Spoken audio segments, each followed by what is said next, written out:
Good morning friends. সবাই বলে phone নাকি বাজে জিনিস, কিন্তু ফোন যে মানুষকে ভালো জিনিস শেখায় সেটা প্রমাণ করার জন্য আপনাদের এই ভিডিওটা করছি।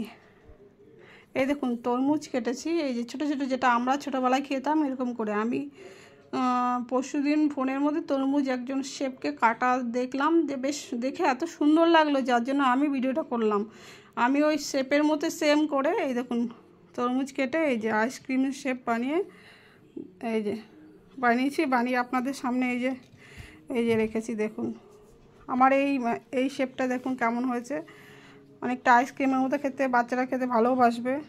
এই দেখুন শুধু একটুখানি ডিজাইন করে কেটে দিয়েছি, এইখানেও আরও রয়েছে যেটা আমার ছেলে খেতে খুব ভালোবাসে তরমুজ, তার জন্য আমি ভাবলাম তাহলে আমার ছেলের জন্য একবার ট্রাই করা যাক। এই দেখুন আর কেমন হয়েছে আমার এই তরমুজ কাটার শেপগুলো সেটা অবশ্যই কমেন্টে জানাবেন। আর আমার ভিডিও যদি ভালো লাগে অবশ্যই লাইক কমেন্ট বেশি বেশি করে শেয়ার করে দেবেন। এই যে আমার ছেলে যে আইসক্রিম তরমুজটা খাবে, খেয়ে বলবে কেমন হয়েছে তরমুজ কাটাটা। হলো ঠিক আছে।